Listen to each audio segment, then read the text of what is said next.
Hello friends, வணக்கம். Welcome to Eva சமையல். எல்லோரும் நல்லா இருக்கீங்களா? இன்றைக்கி நம்ம சேனலில் எல்லா பெண்களுக்குமே ரொம்பவே யூஸ்ஃபுல்லான டிப்ஸ் தாங்க பார்க்க போகிறோம். வீடியோவை ஸ்கிப் பண்ணாமல் பாருங்கள். நம்ம சேனலை இப்போ தான் ஃபஸ்ட் டைம் பார்க்குறீங்கன்னா சப்ஸ்கிரைப் பண்ணலன்னா சப்ஸ்கிரைப் பண்ணிக்கோங்க ஃப்ரெண்ட்ஸ். பக்கத்தில் இருக்க நோட்டிஃபிகேஷன் பெல் ஐக்கானை கிளிக் பண்ணிக்கோங்க. இப்போ நம்ம ஃபஸ்ட்டு டிப் என்னன்னு பார்க்கலாங்க. வண்டு, புழு, பூச்சிலாம் அரிசியை எப்படி நம்ம ஈஸியாக சுத்தம் செய்கிறது தான் பார்க்க போகிறோங்க. இந்த மாதிரி வண்டு, புழு, பூச்சிலாம் வந்துருச்சுன்னா நம்மள சில பேர் அதை குப்பையில் தூக்கி போட்டுருவாங்க. அது மட்டும் இல்லாமல் இன்னும் ஒரு சில பேர் பார்த்திங்கன்னா வெயிலில் காய வச்சு எடுத்து யூஸ் பண்ணுவோம். இனி அந்த மாதிரி வெயிலில் காய வச்சு எடுக்காதீங்க.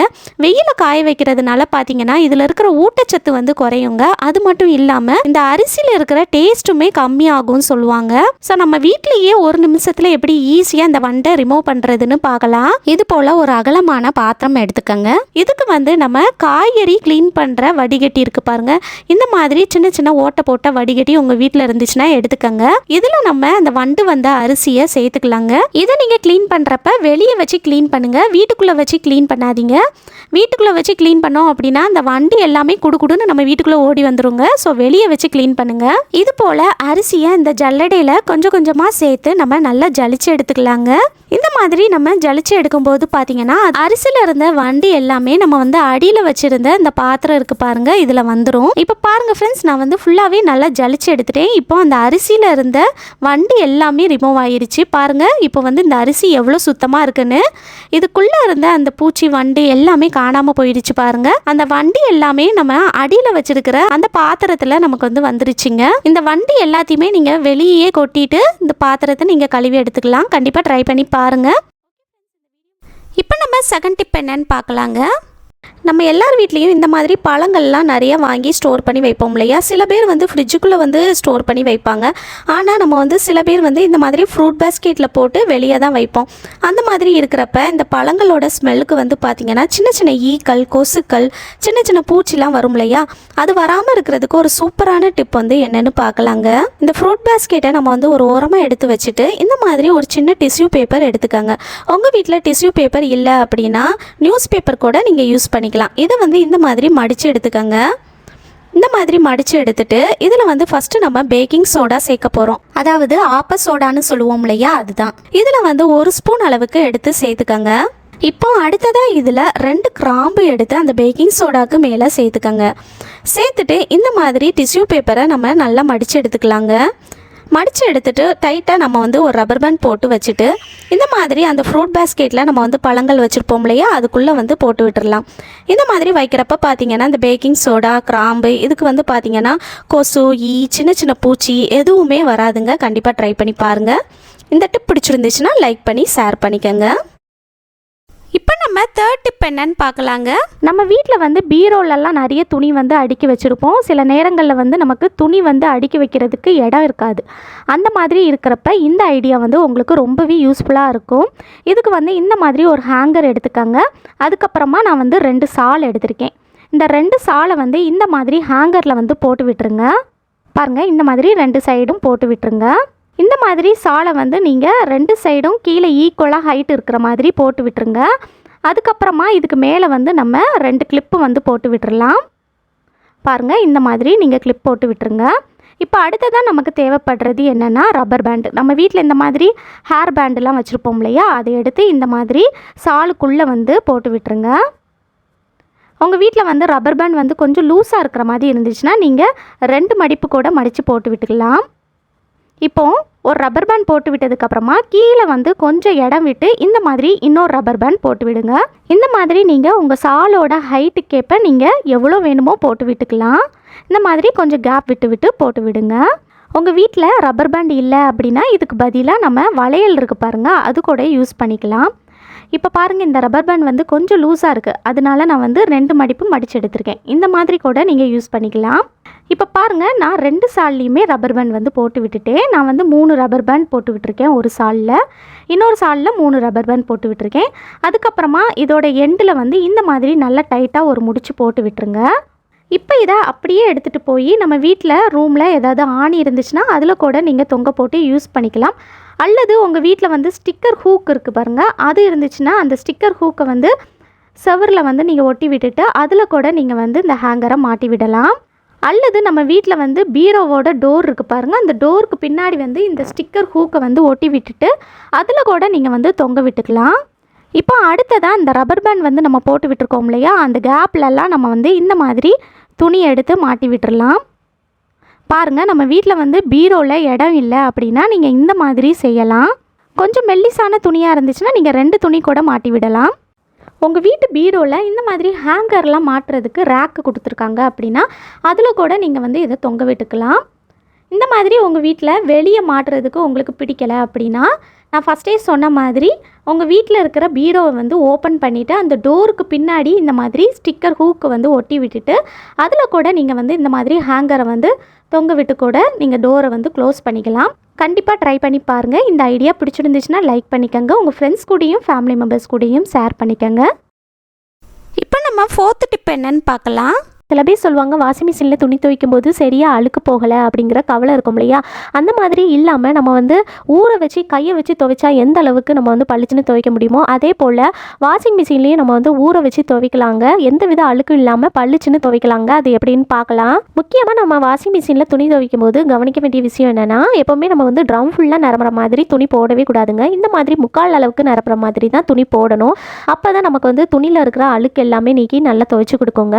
அதே போல் நம்ம வாஷிங் மிஷினில் துணி துவைக்கும் போது துணி துவைக்கிற பவுடர் சேர்த்து துவைக்கிறத விட இந்த மாதிரி துணி துவைக்கிற லிக்யூட் இருக்குது பாருங்கள், நீங்கள் என்ன பிராண்ட் யூஸ் பண்ணுறீங்களோ, சர்ஃபெக்சல், ஏரியல், என்ன பிராண்ட்னாலும் யூஸ் பண்ணிக்கலாங்க. துணி துவைக்கிற பவுடர் சேர்க்கிறத விட இந்த மாதிரி லிக்யூட் சேர்த்து துவைக்கும் போது அழுக்கு வந்து நல்லாவே போகுதுங்க. இப்போ நம்ம வாஷிங் மிஷினை க்ளோஸ் பண்ணிவிட்டு ஆன் பண்ணிக்கலாங்க. இப்போ நம்ம வாட்டர் லெவல் சூஸ் பண்ணிக்கலாங்க. நம்ம முக்கால் அளவுக்கு துணி போட்டிருக்கோம். ஸோ நான் வந்து 41 லிட்டர் சூஸ் பண்ணியிருக்கேங்க. இப்போ நம்ம ஸ்டார்ட் பண்ணிடலாம். இப்போ நமக்கு வாஷிங் மிஷின் வந்து துவைக்க ஆரம்பிச்சிருச்சுங்க. இப்போ பாருங்கள், நான் ஓப்பன் பண்ணி காட்டுறேன். அந்த தண்ணி வந்து வர ஆரம்பிச்சிருச்சு பாருங்கள். ஒருவேளை நீங்கள் வந்து வாஷிங் மிஷின் வந்து ஸ்டார்ட் பண்ணதுக்கு அப்புறமா ஒரு துணி அல்லது 2 துணி வந்து போட மறந்துட்டீங்க, அது போடணும் அப்படின்னா நீங்கள் வாஷிங் மிஷினை ஆஃப் பண்ணிவிட்டு போடுறது வந்து ரிஸ்க்குங்க. நம்ம வந்து பாஸ் பண்ணிக்கலாங்க. பாஸ் பண்ணிவிட்டு போடலாம். அது எப்படின்னு பார்த்தீங்கன்னா, வாஷிங் மிஷினில் இந்த மாதிரி பாஸ் பட்டன் இருக்கும். அந்த பாஸ் பட்டனை கொடுத்துட்டீங்க அப்படின்னா பாஸ் ஆகி நமக்கு வந்து வாஷிங் மிஷின் வந்து அப்படியே நின்றுங்க. அதுக்கப்புறமா நம்ம முக்கியமாக கவனிக்க வேண்டிய விஷயம் என்னென்னா, இப்போ வந்து பாருங்கள், எனக்கு வந்து டைமிங் வந்து 50 நிமிஷம் காட்டுது. 20 நிமிஷத்துக்கு கம்மியாக இருக்கும்போது நம்ம வந்து துணி போடக்கூடாதுங்க. அந்த மாதிரி போடும்போது புதுசாக போடுற துணி வந்து சரியாக நமக்கு அழுக்கு போகாது. 20 நிமிஷத்துக்கு மேலே இருக்கும்போது நீங்கள் வந்து துணி போட்டுக்கலாம்.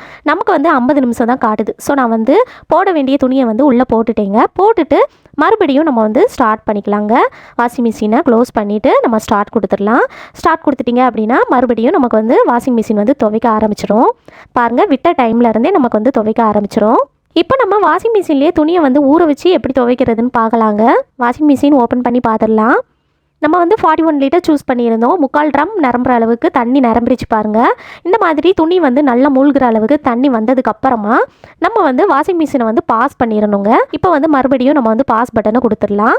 பாருங்கள், பாஸ் பட்டன் கொடுத்ததுமே நமக்கு வந்து அப்படியே பாஸ் ஆகி வாஷிங் மிஷின் நின்றுங்க. இதுக்கப்புறமா நம்ம வந்து உள்ளே இருக்கிற அந்த துணி இருக்குது பாருங்கள், அது வந்து தண்ணிக்குள்ளே இந்த மாதிரி நல்லா முக்கி விட்டுடலாம். நம்ம கையை வச்சு துவைக்கும் போது பார்த்தீங்கன்னா தண்ணியில் நல்ல துணியை வந்து ஊற வச்சு துவைப்போம். அந்த மாதிரி செய்யும்போது நமக்கு வந்து நல்ல துணியில் இருக்கிற அழுக்கு எல்லாமே போகும் இல்லையா, அதே போல் நம்ம வாஷிங் மிஷின்லேயுமே துவைக்கலாங்க. இந்த மாதிரி துணியை வந்து தண்ணிக்குள்ளே நல்லா ப்ரெஸ் பண்ணி விட்டதுக்கப்புறமா அரை மணி நேரம் நம்ம அப்படியே விட்டுறலாங்க. நல்லா ஊறட்டும். அரை மணி நேரம் நல்லா ஊற விட்டுட்டிங்க அப்படின்னா அந்த துணியில் இருக்கிற அழுக்கு எல்லாமே தண்ணியில் இறங்கி வந்துடுங்க. இப்போ பாருங்கள், அரை மணி நேரம் ஆயிடுச்சுங்க. அரை மணி நேரத்துக்கு அப்புறமா பாருங்கள் இந்த தண்ணி வந்து எவ்வளோ அழுக்காக இருக்குன்னு. அந்த துணியில் இருக்கிற அழுக்கு எல்லாமே தண்ணியில் நல்லா இறங்கி வந்துருச்சு. பாருங்கள் எந்த அளவுக்கு அழுக்காக இருக்குன்னு.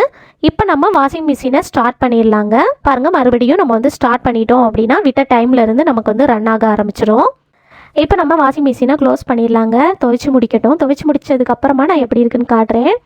இப்போ பாருங்கள் ஃப்ரெண்ட்ஸ், நம்ம வாஷிங் மிஷினில் துணி துவைச்சி எடுத்துட்டோம். எந்த அளவுக்கு நல்லா பளிச்சுன்னு இருக்குன்னு பாருங்கள். நீங்கள் நார்மலாக வாஷிங் மிஷினில் போட்டு எப்பவும் துவைக்கிறத விட இந்த மாதிரி நீங்கள் வந்து அரை மணி நேரம் ஊற வச்சு துவைச்சி பாருங்கள். துணியில் இருக்கிற அழுக்கு எல்லாமே நீக்கி நல்லா பளிச்சுன்னு துவைச்சி கொடுக்குங்க. கண்டிப்பாக ட்ரை பண்ணி பாருங்கள். இந்த டிப் உங்களுக்கு ரொம்பவே யூஸ்ஃபுல்லாக இருந்திருக்கும்னு நினைக்கிறேன். பிடிச்சிருந்துச்சுன்னா லைக் பண்ணிக்கோங்க. உங்கள் ஃப்ரெண்ட்ஸ் அண்ட் ஃபேமிலி மெம்பர்ஸ் கூட ஷேர் பண்ணிக்கோங்க. இப்போ நம்ம நம்ம 5th டிப் என்னன்னு பார்க்கலாங்க. ஒரு பக்கெட்டில் பாதி அளவுக்கு தண்ணி எடுத்துக்கோங்க. இதில் வந்து ஒரு கற்பூரம் வந்து நல்லா நுணுக்கி எடுத்து சேர்த்துக்கலாம். இந்த மாதிரி நல்லா பவுடர் பண்ணி சேர்த்துக்கோங்க. இப்போ அடுத்ததாக நம்ம வந்து இதை வந்து ஒரு குச்சை வச்சு நல்லா மிக்ஸ் பண்ணி விட்டுறலாங்க. அடுத்ததாக ஒரு துணி எடுத்துக்கோங்க. இந்த துணியை வந்து இந்த குச்சியில் வந்து எண்டில் வச்சுட்டு இந்த மாதிரி நல்லா சுற்றி விட்டுறலாங்க. நல்லா டைட்டாக சுற்றி விட்டுட்டு ஒரு ரப்பர் பேண்ட் வச்சு நல்லா டைட்டாக வந்து போட்டு விட்டுறலாம். ரப்பர் பேண்ட் இல்லை அப்படின்னா அடியில் வந்து நல்லா டைட்டாக நீங்கள் வந்து முடிச்சு போட்டு எடுத்துக்கோங்க. இப்போது இதை வந்து நம்ம ரெடி பண்ணி எடுத்து இந்த தண்ணியில் வந்து நல்லா முக்கி எடுத்துடலாம். முக்கி நல்லா பிழிஞ்சு எடுத்துக்கோங்க. பிழிஞ்சு எடுத்துட்டு நம்ம வீட்டில் வந்து பார்த்திங்கன்னா நம்ம வீட்டு சுவரில் வந்து ஒட்டடை வந்து அடிக்கடி நம்ம வந்து க்ளீன் பண்ணி வச்சுருந்தாலும் பார்த்திங்கன்னா சீக்கிரமாக அந்த ஒட்டடை வந்து படிய ஆரம்பிச்சிடுங்க. அது வராமல் இருக்கிறதுக்கு நம்ம வந்து இந்த மாதிரி தண்ணியில் கற்பூரத்தை சேர்த்துட்டு மிக்ஸ் பண்ணிவிட்டு இது போல் நம்ம வந்து எடுத்து தொடச்சி விட்டோம் அப்படின்னா சீக்கிரம் வந்து ஒட்டடை வந்து படியாமல் இருக்குங்க. ரொம்ப நாளைக்கு ஒட்டடை படியாது. அது மட்டும் இல்லாமல் கற்பூரத்தோட வாசனை வந்து பார்த்திங்கன்னா பல்லிகளுக்கு சுத்தமாக பிடிக்காதுங்க. ஸோ நம்ம வீட்டில் பல்லி தொந்தரவும் இருக்காது. கண்டிப்பாக ட்ரை பண்ணி பாருங்கள். இந்த டிப் பிடிச்சிருந்தா லைக் பண்ணிக்கோங்க. உங்கள் ஃப்ரெண்ட்ஸ் அண்ட் ஃபேமிலி மெம்பர்ஸ் கூட ஷேர் பண்ணிக்கோங்க. 6th டிப் என்னன்னு பார்க்கலாம். ஒரு பக்கெட்டில் பாதி அளவுக்கு தண்ணி எடுத்துக்கோங்க. இதில் நம்ம ஒரு கற்பூரத்தை நல்லா நுணுக்கி எடுத்து சேர்த்துக்கலாம். இந்த மாதிரி பவுடர் பண்ணி சேர்த்துக்கோங்க. அடுத்ததாக இதில் நம்ம என்ன சேர்க்க போகிறோம்னு பார்த்தீங்கன்னா துணிகளுக்கு நல்லா வாசனைக்காக பயன்படுத்தக்கூடிய கம்ஃபோர்ட் இருக்கு இல்லையா, அதுதான். நீங்கள் என்ன ஃபேப்ரிக் சாஃப்ட்னர் யூஸ் பண்ணுறீங்களோ எது வேணாலும் சேர்த்துக்கலாம். இதில் வந்து ஒரு அரை மூடி அளவுக்கு எடுத்துக்கலாங்க. தண்ணியில் சேர்த்துக்கலாம். சேர்த்துட்டு இந்த தண்ணியை வச்சு நீங்கள் வந்து வீடு தொடச்சி பாருங்கள். உங்கள் வீட்டில் நல்ல வாசனையாக இருக்குங்க. இதுக்காக பார்த்தீங்கன்னா நம்ம கடைகளில் அதிக காசு கொடுத்து க்ளீனிங் லிக்விட்லாம் வாங்கி யூஸ் பண்ணணும்னு அவசியமே இல்லைங்க. பொதுவாகவே கற்பூரம் வந்து பார்த்தீங்கன்னா பாசிட்டிவ் வைப்ரேஷன் வந்து கொடுக்கக்கூடியது. அது மட்டும் இல்லாமல் ஈயுமே மொய்க்காதுங்க. அது மட்டும் இல்லாமல் இந்த கற்பூரத்தோட வாசனை வந்து கரப்பம்பூச்சி மற்ற பூச்சிகளுக்கெல்லாம் சுத்தமாக பிடிக்காது. ஸோ நம்ம வீட்டில் வந்து பூச்சி தொந்தரவும் இருக்காது. கண்டிப்பாக ட்ரை பண்ணி பாருங்கள். ஓகே ஃப்ரெண்ட்ஸ், இந்த வீடியோ முழுசாக பொறுமையாக பார்த்ததுக்கு ரொம்ப நன்றி ஃப்ரெண்ட்ஸ். ஏதாவது ஒரு டிப்பாவது உங்களுக்கு ரொம்பவே யூஸ்ஃபுல்லாக இருந்திருக்கும்னு நினைக்கிறேன். பிடிச்சிருந்துச்சுன்னா லைக் பண்ணிக்கோங்க. உங்கள் ஃப்ரெண்ட்ஸ் அண்ட் ஃபேமிலி மெம்பர்ஸ் கூட ஷேர் பண்ணிக்கோங்க. நம்ம சேனலை இப்போ தான் ஃபஸ்ட் டைம் பார்க்குறீங்கன்னா சப்ஸ்கிரைப் பண்ணலைன்னா சப்ஸ்கிரைப் பண்ணிக்கோங்க. பக்கத்தில் இருக்க நோட்டிஃபிகேஷன் பெல் ஐகானை கிளிக் பண்ணிக்கோங்க. தேங்க்யூ.